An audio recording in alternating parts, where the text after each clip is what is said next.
Drew Gooden Avatar video? Oh, okay, I'll watch that first. I know. I am Yeah, okay. too old to be getting this worked up over a Netflix remake of a cartoon that came out when I was 11. I'm gonna But this eat. is I not need to just move this out any of the way. cartoon. It's not like they're rebooting Jimmy Neutron and I'm pissed off about I it. didn't like Jimmy Avatar Neutron is when I a was a kid nearly 'cause he looked really perfect ugly. series. It's one I enjoyed a lot when I saw it as a kid, but rediscovering it as an adult actually blew my mind. It's a show that moved me to tears multiple times. It's something that the creators clearly put so much thought the first time I watched Avatar, I was in high school, and when I finished watching it, I felt empty for weeks. care I just felt into getting every detail right, from the empty. world building to the music. Now, for a long time, I thought it would be impossible to translate this world into live action, partly because of how intricate and beautiful the animation is, and partly because the last time they tried to do it, it was a fucking disaster. I've seen way too many people say in regards to the Netflix adaptation, hey, at least it's better than the movie. Yeah, I would hope it's better than one of the worst films ever made. Oh You my don't get God, points did you for know? that.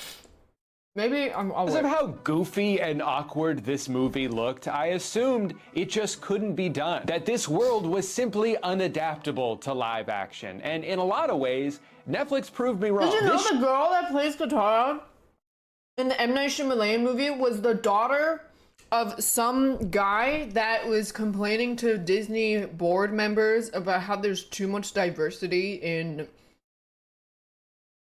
Disney movies? show looks probably as good as a live action Avatar could. I mean, nothing will ever truly compare to vibrant and fluid 2D animation, but the VFX team that worked on this did a really good job of making billion-dollar something that Nepo very baby? Yeah, I easily think could have so. looked dumb as shit look pretty realistic.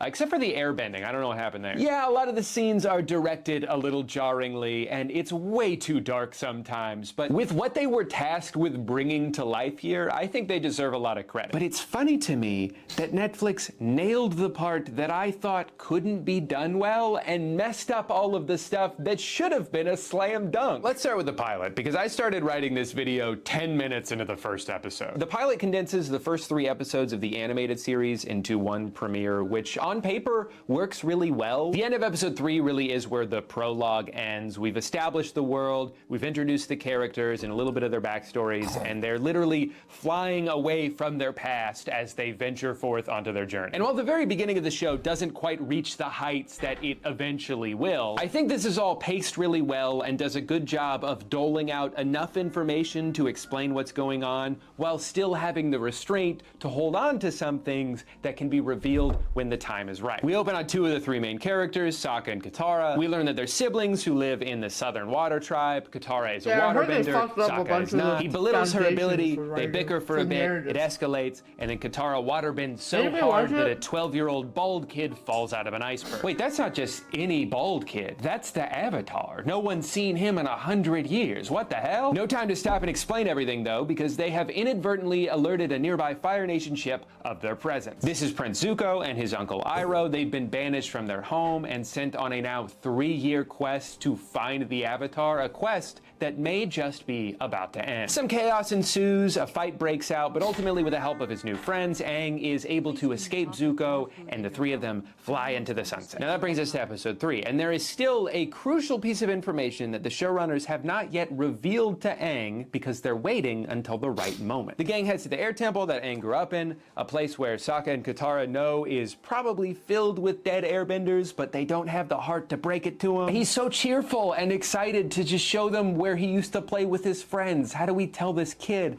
that everyone he knew and loved was murdered by the Fire Nation? Instead, they try to cheer him up and keep him distracted. We see a flashback of Aang's former life. He's talking to his friend and mentor Gyatso, someone who we can tell he clearly cared a lot about. Aang talks about how overwhelmed he is at the thought of being the Avatar, and Gyatso assures him that everything will be alright. We cut back, they keep exploring for a bit, they find Momo, a little pet to go with their big pet. Things are going great until... oh shit. Uh-oh. Firebenders? They were here? Gyatso. Oh man. Come on, Aang. Everything will be all right. Let's get out of here. This is a really important scene for the beginning of a Nickelodeon show that up until this point has been pretty lighthearted. Seeing your main character, who's just a kid, find out about the death of his entire people and then freak out and have to be calmed down by his friends, it's a really powerful moment that can only happen I hope they got because the that writers scene right held on in the to live this action. reveal until the time was right to reveal it. So now let's talk about how Netflix handled the pilot. Instead of starting the show on our main characters, we open on an epic chase. This is streaming, baby. We gotta put a fight scene within the first 10 seconds or people are gonna turn it off and go watch Love is Blind. If you don't brutally murder someone right now, I'm taking my ass to free feed. But you know what? I'm fine with this cold open. I understand you're just trying to grab people's attention, and a quick little action sequence that shows how ruthless the Fire Nation can be is not the worst way to do it. But it should have ended here. You say this line. This isn't about the Airbenders. This is about one who lives among them. But the Avatar is yet to be revealed. Which is why we have to kill them all.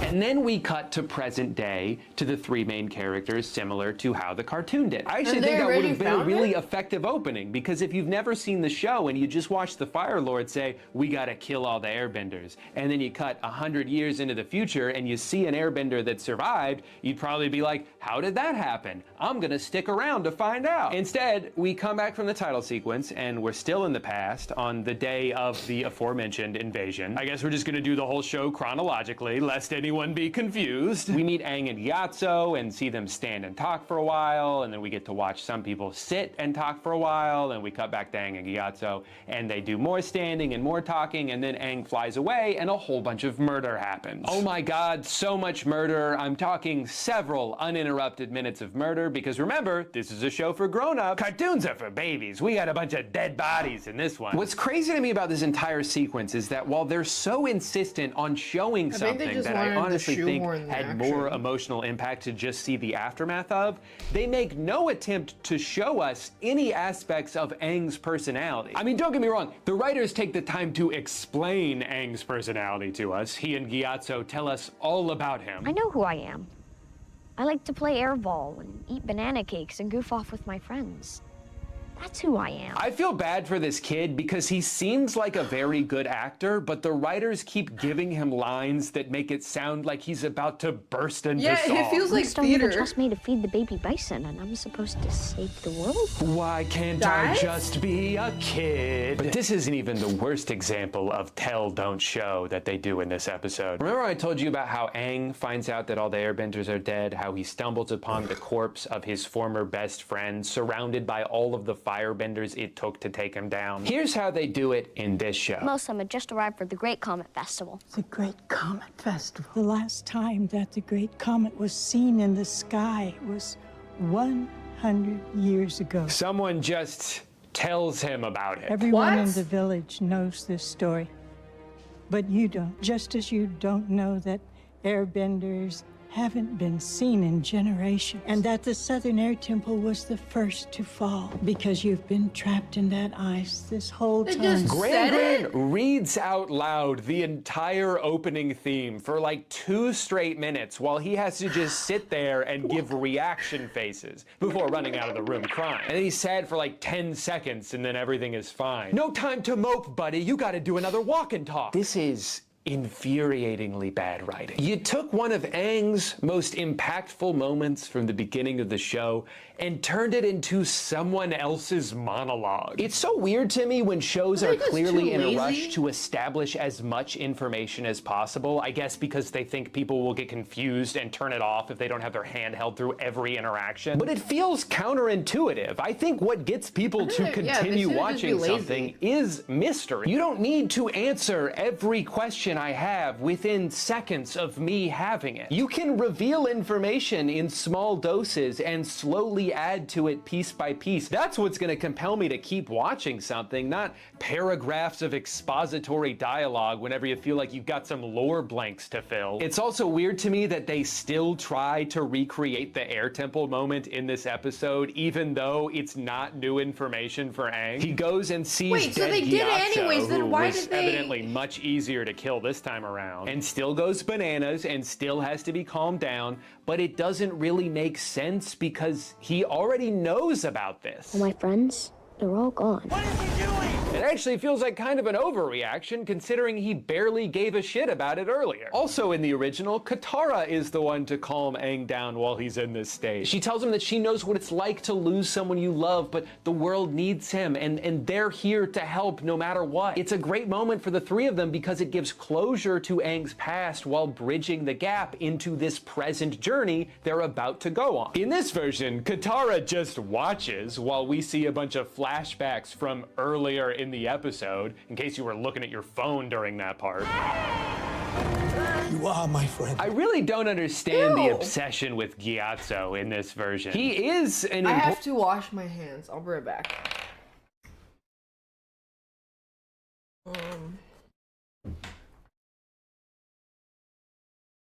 Oh, can you see by the dawn? Oh, can. important character, but more so as a memory for Aang, like a symbol of what he lost. He's not that relevant to the present day journey they're about to go on. What matters the most is their relationship. Their friendship is the foundation that this entire series is built on. So I think you're doing a huge disservice to that by taking interactions away from Katara and Sokka so you can give them to a guy who died 100 years ago. They do this multiple times in the show. They keep bringing Gyatso back instead of giving that valuable screen time to the more important character. Was his arrow always this far down his forehead? Gyatso back instead of giving that valuable screen time to the more important characters. They even do this in the opening title scroll in the pilot episode. In the original, Katara is the one who does this voiceover, which kind of establishes the show as being from her point of view. And the very iconic lines she says at the end, I believe Aang can save the world. actually tell us something about her. They tell us that she's optimistic and believes in her friends no matter what. So they actually managed to add characterization into a sequence that is at its core exposition. It's a very efficient use of dialogue. In the remake, they take this away from Katara so they can, again, give it to a character who died 100 years ago. And that's not even mentioning the fact that everything that's said in this version of the title sequence gets repeated multiple times throughout the episode. It's a very inefficient use of dialogue. The Avatar, the one person with the ability to master all four elements. The Avatar, the next master of all four elements. Only The Avatar. The one person who can master all four elements. Only The Avatar. master of all four elements. But when The the world Avatar. needed him most, he vanished. When the world needed the Avatar the most, he vanished. Episode 1 shouldn't feel as rushed at the end as it does. It's roughly the same runtime as the 3 episodes it's adapting. So it's not that they didn't have the time to tell the story, it's that they misused the time they had. They add in all this stuff that probably would have been better if it was just kept a mystery. They waste so much time repeating the same information just from different sources, and they replace interesting character development moments with vague mumbo jumbo. Bending is about energy and balance. By feeling the energy around you, fucking wrote you can this? find balance. By finding balance, you can feel the energy. Aang, what the fuck are you talking about? Remember, energy is balance, which is energy, which is balance. Whoa, thanks, Aang. I'm water bending now. And I'm internet bending. Ooh. Sorry about that. This portion of the video is sponsored by Now, before I continue just getting mad about every single aspect of this show, I do want to answer a more general question of like, what should we expect out of an adaptation? Because it may sound like I'm trying to say that this should have been a one-to-one recreation of the original show, when that is not the case. You can and should be able to change things. Why even bother spending all this money to make something that looks worse if it's going to be exactly the same? But those changes need to enhance the story. They can't be at odds with the spirit of the show or fundamentally change a character. So that brings me to episode 2. In the months leading up to this show's release, I kept seeing aggregated quotes about it from cast members, from the creators, and every time I did, it made me a little bit less optimistic about what we were going to get. One of those quotes was how the creators what was that? Albert Kim says their live-action series couldn't just appeal to kids, but must appeal to the people who are big fans of Game of Thrones? Game of Thrones with, like, the insane, like, sex scenes and, like, giga adult themes? Meanwhile, Avatar Last Bender has, like, a healthy adult audience while also being appealing to kids. What the fuck, Game of Thrones? A little bit less optimistic about what we were going to get. One of those quotes was how the creators of the show very nobly got rid of the sexism that Sokka had a little bit of at the beginning of the cartoon. One of those quotes did, it made me a little bit less optimistic. Whilst being true. No, yeah, they wanted to also appeal it to.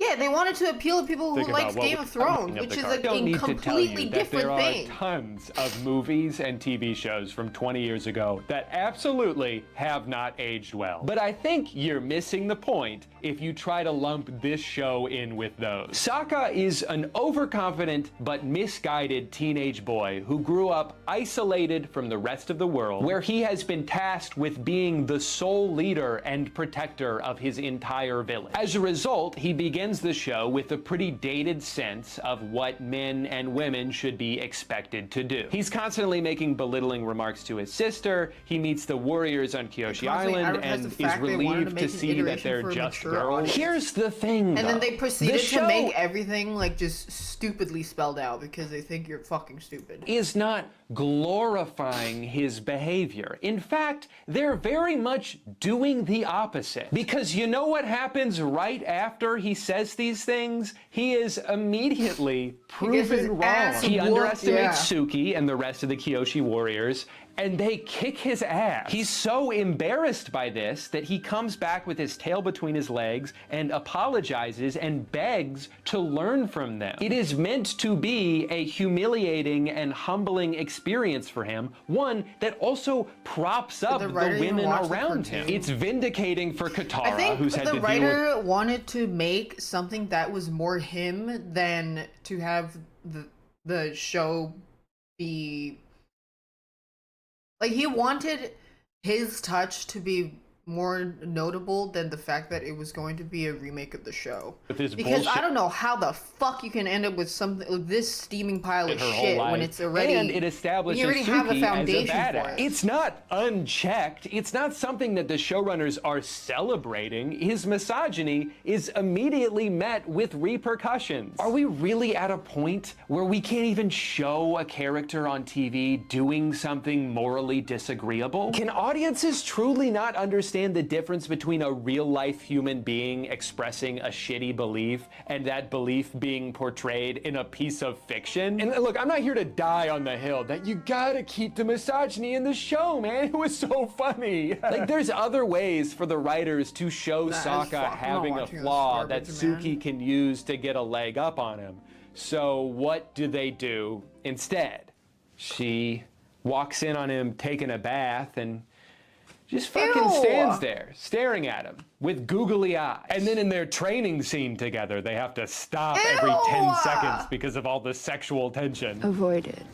We've avoided a lot of things by living the way we do. Jesus Christ. Do you see the point that I'm trying to make here? Instead of Suki being this cool and confident intellectual superior to Sokka, who always has the upper hand on him and is always able to shut him down whenever he tries to pull some shit, they decided to just make her so horny she can't function. I gotta say, it's a little ironic that in an attempt to remove sexism from the show, they actually took a more sexist approach to designing her character. They stripped away everything that made her who she was, made her absolutely obsess over Sokka, who doesn't do anything to earn it. It's because the writer wanted to write... have the nerve to act put morally some, like, superior to the original writers. Also, does anyone in this village respect respect privacy. Because they're like, shaking the audience will like this because Game of Thrones horny goog. my damn head on the topic the guy of just absolutely wants to make destroying strong female the guy characters. is just too Let's talk about clout-brained. Katara. Her entire The writer, arc in the he's show so is just, clout-brained. man, I'm not so good at bending. And then Aang is like, yeah, you are. And she's like, huh,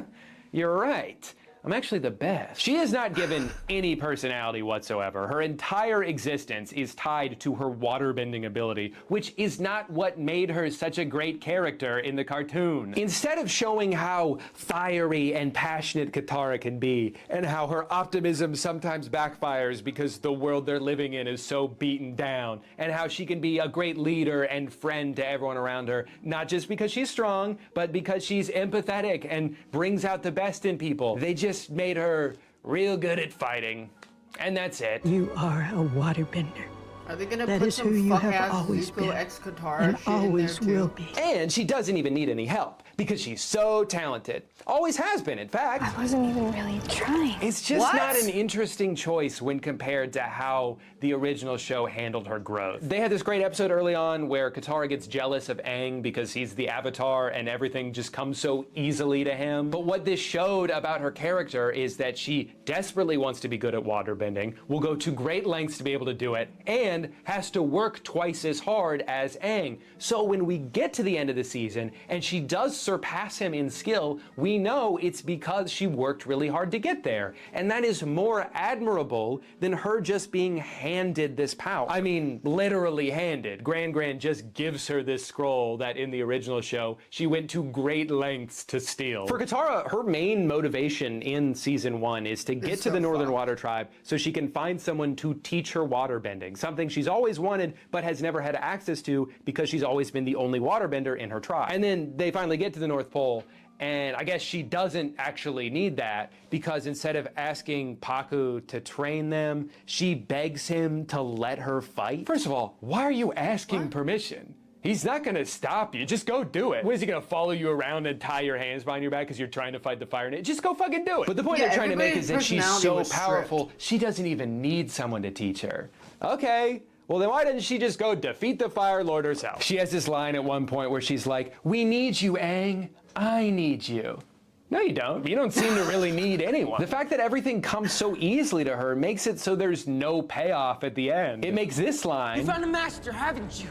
You're looking at her. Kinda dumb, actually. All you did was read one scroll that your grandma gave you, and now you're a waterbending master? What a journey, huh? This story will be told for generations. They gave her zero depth in this show, and it's really frustrating. You may notice while watching this show that Netflix seems to have a fear of giving any of the main characters an unlikable trait. God forbid any of these children ever make a mistake or have a redemption arc. They need to start the show already perfect. That is such a boring way to write your character. This shit? It's I need to also find a out huge who fucking disservice wrote to your this. actors. I think he by was giving so scared of, like, he just straight up doesn't know how to write, has a 12-year-old level of understanding of writing, thinks making every character good and just, like, not having any unlikable traits is a bad thing. Took away all the shit, is concerned with making a very clouded movie more than anything. Because they're putting all these checklists like, oh, make sure there's a weird sexual tension, there's weird shipping, take away the sexism that was pivotal to character development, blah, blah, blah. Giving them nothing to work with. One of shit? the foremost characteristics of Aang early on in the show is that he's still just a kid. He's a 12-year-old boy who has been given this overwhelming responsibility. I heard the original writers were supposed to be working with them on this, and then they left. Probably because they were like, no, this is not good for stocks, man. We gotta put in weird sexual tension. We gotta get rid of all their bad traits, even though it's developed, because, oh, we need action scenes every 5 seconds. Of saving the world. It's something that understandably scares the shit out of him, so much so that he runs away. That's how he ends up in the iceberg for 100 years. It's the inciting incident of the entire show. That guilt follows him, and it's a really important part of his growth. But Netflix seemed to be so concerned with having their main character make an incorrect decision that they changed the reason for him flying out into the middle of a storm to him just going for a stroll. You're right. Just needs to go up where things always make more sense. I gotta go up where things make more sense. The ground ain't so good for thinking. Don't worry, guys, it was just an accident. He wasn't avoiding responsibility because he's a child who wasn't ready for it yet.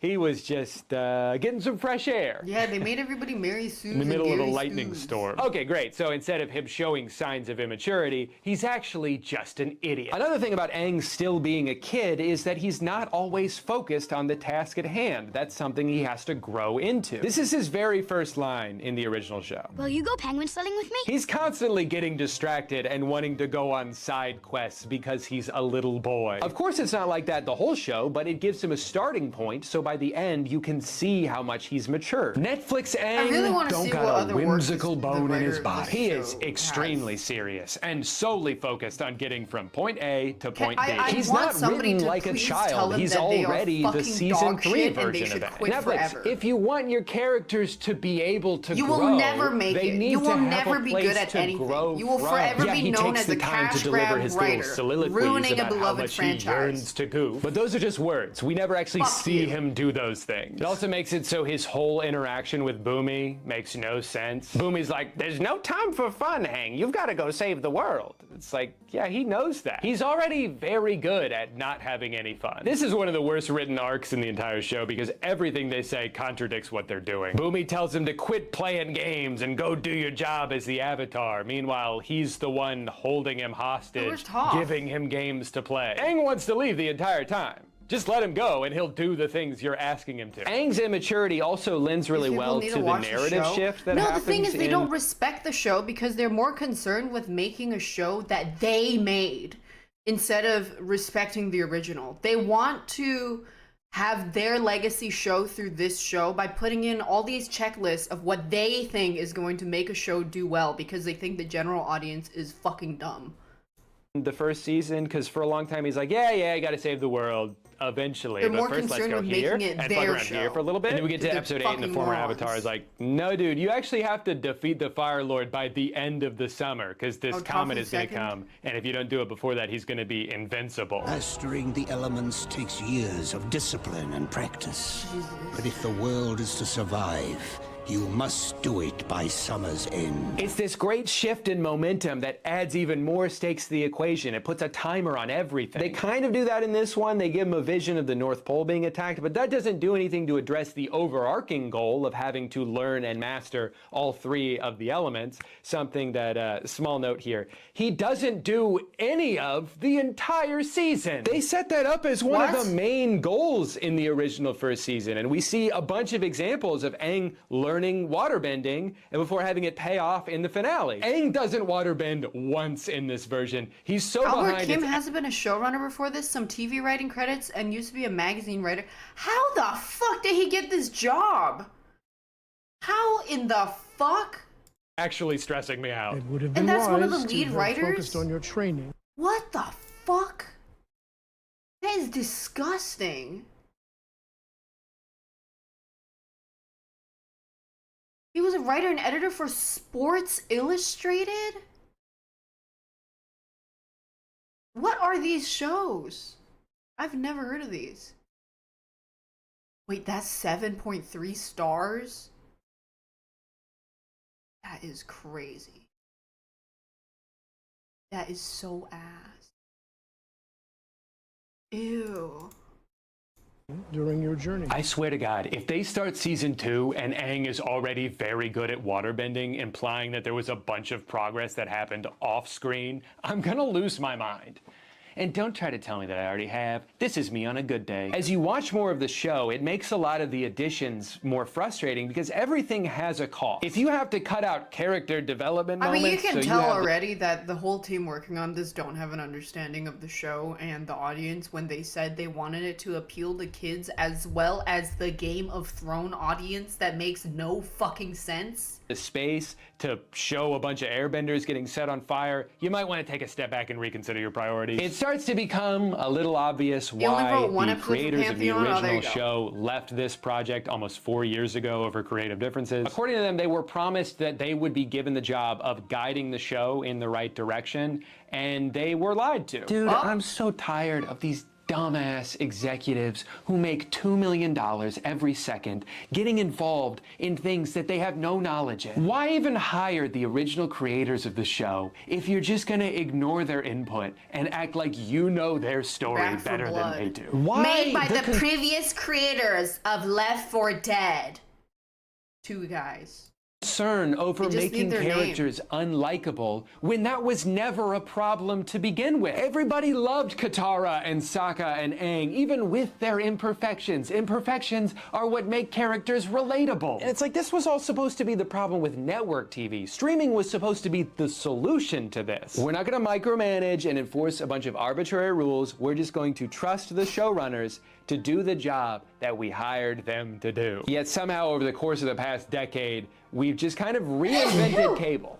So, good job, everyone. I honestly wouldn't be surprised to learn that most of the issues with this version of Avatar. You know, this shitty ass show, like online, the reception is probably gonna be really bad. But like, your mom's second cousin once removed is probably watching this shit and going like, yeah, I liked it. It was pretty good. And then multiply that by like a few million, and then bam. Avatar are the result of meddling from people who should have just stayed the hell away. Because there is potential here. Underneath all of the baffling decisions are the bones of what could have and could still be a much better series. For starters, I think they did a fantastic job with the casting. I imagine it's way harder to cast for live action than animated because not only do they have to have the perfect voice, but they also need to look the part and be the right age, and in this case, be able to do martial arts. The fact that they're able to check so many boxes with these kids is impressive. I just hope that going forward, they get better material to work with. The only character they consistently write well for is Zuko. This guy's got it. He totally nails the intimidating on the outside, but a little sensitive on the inside. And between him, Iroh, Zhao, Lieutenant Chi, I think almost all of the Fire Nation scenes were more cohesive Just stop making and live well action written. or remake. No. Because money. It's easy money. And anything that the rest of the cast was forced to do. Going back to my point that you can and should be able to make changes in an adaptation if they make sense, I thought a couple of the additions they made to Zuko's character worked perfectly. One, there's the reveal that the crew Zuko protected from being sacrificed in the meeting that led to his banishment is actually the same crew that he's been commanding for the past 3 years since then. So I thought that was a really cool way of tying everything together. It makes so much sense that I was actually surprised when I went back and rewatched season 1 of the animated series and realized they didn't do that originally. Also like the scenes they added with him and Iroh, like the flashback to Iroh's son's funeral where we see Zuko give him his condolences as well as a gift to remember his son by. They have another moment like that at the end of this episode where Zuko is about to set off on his never-ending quest to find the Avatar and Iroh's like, hey, mind if I come along? And Zuko's pretty resistant to the idea, but then Iroh says this. Everything I need is on this boat. It's a very sweet moment, especially with the little nod they do to Leaves from the Vine, a famously sad episode from season 2. But I do think it's worth pointing out that this only works for the people who have already seen the entire animated series. This only has the emotional weight that it does if you're going into this show with 30 hours of content. Keep in mind, this is episode 4 of the live action. If this is your first exposure to these characters, this moment is not going to have nearly the same significance to you. It's nice, but it feels a little premature. Netflix Avatar has an instant gratification problem where they don't want to set anything up that can be paid off later. They just want that payoff now. And I get that some of that was probably due to the uncertainty over whether they would even get a season 2 and 3. So they were trying to be as impactful as they can with this first season, but it's only going to make their job harder in the future. Like, where do you even go with some of these characters? There was one big change with Zuko that feels emblematic of the entire philosophy. Are they going to get to the girly fight at the end? There's an episode in season 1 of the cartoon called The Storm, where we see these juxtaposed flashbacks of Aang and Zuko's past, and we learn about the moments that sent them on the trajectories they're now on. For Aang, it's running away from home, and for Zuko, it's getting banished from home. He speaks out of turn in a war meeting and disrespects everyone in the room by saying they should come up with a better plan. Ozai does not appreciate this, and he tells Zuko that he's going to have to do an Agni Kai, aka a firebending duel. But when Zuko shows up, he is shocked to find out that it's not not the general he's supposed to fight, it's his own dad. Zuko begs not to have to fight him. In fact, he outright refuses, but this only makes Ozai more angry. Zuko has now disrespected him twice, so he burns his face and tells him he cannot come back home until he finds the Avatar. The Netflix version plays out pretty similarly, but with one major difference. This time, Zuko fights back. Because why would we keep one of the most important moments of the show when we'd be missing out on an awesome fight scene? Awesome Look at all the fight scenes, bro. Zuko refusing to fight his dad was the best way to show us who he is. How unlike his father, he's not willing to hurt the people he loves. Netflix kind of respected that idea. I mean, Zuko does refuse to fight for a few seconds, and he does eventually get burned by his uncaring father. The problem is you can't justify Zuko getting banished forever because he lost a fight to the world's most powerful firebender. That wouldn't make any sense. So they had to add in another wrinkle to make sense of their first wrinkle, which is that Zuko actually could have won. What? He just chose not to. And that's where this scene completely loses me. Ozai is supposed to be the ultimate threat, the world's most feared villain, looming over every second of Aang's journey. And you're telling me some random 13-year-old kid could beat him in a fight? What are we doing here? I also just think it's better for Zuko's arc if he doesn't stand up to his dad yet, because then it will mean way more when he eventually does. The show, what this he decision took showed him to out me in is that episode the 4. creators of knockoff Avatar will always choose flash over substance. If we have to fundamentally change 2 important characters so we can get 1 extra minute of pyrotechnics, you bet we're gonna be doing that. Hell yeah! Because this is a show for grown-ups. Tell me again why the show made for grown-ups, Netflix's Game of Thrones, had to dumb down its writing. Every line of dialogue is so on the nose. This was my home. And now it's gone. They always choose the simplest way to convey a point. The one thing I do know is I'm the Avatar. And I have to save the world. Only I can do it. It's me, me, me. I get it. Because he's the Avatar, and this is the end of episode 1. Compare these 2 lines that served the same function, and tell me which of these shows is made for babies. You will learn respect, and suffering will be your teacher. Compassion is a sign of weakness. Compassion is a sign of weakness. Compassion, it was weakness. The script feels like a first draft filled with a bunch of placeholders that just ended up holding that place forever. I think the moment that made me realize, oh, they truly don't give a shit about what they're doing here, is when they reused the same twist 3 times. So just like in the original, Zuko objects to the Fire Nation's plan to attack one place as a diversion so they can actually attack somewhere else. But then in the first episode, they added in this thing where the Fire Nation tricks the Earth Kingdom into thinking they're going to attack one place as a diversion so they could actually attack somewhere else. And then in the finale, it's revealed that the whole fight that just took place was, get this, a diversion so they could actually attack somewhere else. How is the rest of the world not catching on by now? They only have one strategy. The entire world will turn their attention to the Earthbenders. A masterful ruse, Your Highness. With the enemy's firepower focused on that diversion, we can launch pinning attacks here. A masterful ruse, Your Highness. Why attack the North at all? Distraction. The North was never the true target. A masterful ruse, Your Highness. Not only is that such lazy writing, but the last one doesn't even make sense. They attacked the Northern Water Tribe to distract them from Omashu, but both of those sieges happened over the course of 1 day. Even if they somehow knew it was happening because they got like an email about it, they still couldn't have gotten there in time to help. And it's not like the Earth Kingdom was distracted from Omashu because they were busy helping the Waterbenders. They weren't there. These 2 things have nothing to do with each other. This wasn't a diversion. You just did 2 attacks at the same time and one of them worked and one of them didn't. Also, did they not say in episode 4 that they knew Omashu was going to be attacked? Fire Nation forces are on the move. They'll be here by dawn. Why write in that they knew it was going to happen if you're going to make them so unprepared for it? You're under attack? We will be. This is how I talk. We will be ready.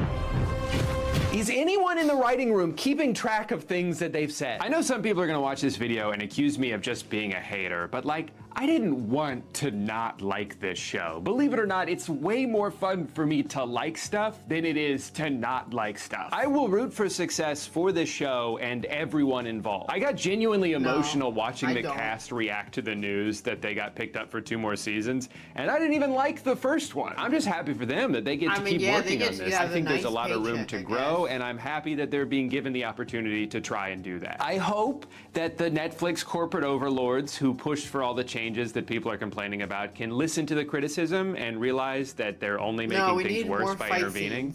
I don't think they're going to do that, but I will choose to be blindly optimistic until proven otherwise. At the end of the day, I would rather this show exist than not at all. It didn't cost me $100 million to make. All I had to do was watch it. Avatar is one of my favorite shows of all time, and even if the best thing about this adaptation is that it's convinced people to go back and discover the original series for the first time, I'll take. And if you are one of those people, welcome. Sorry I spoiled the first 20 episodes, but a lot more stuff happens after that. Season 2 is where everything goes up another level. They haven't even introduced Oh my God, yet. Toph. They replaced Admiral Zhao with I have a feeling they're gonna water Toph down. And that's a huge upgrade. It gets so fucking good, man. If you haven't seen it yet, just go watch it. What are you waiting for this video to end? It already did. It's the most successful original drama net. Yeah, because like people watch it. Like random people that don't go on Twitter or whatever. Just normal citizens. They watch this shit. And they're like, oh yeah, it was pretty good. Don't forget, people liked M. Night Shyamalan's Old.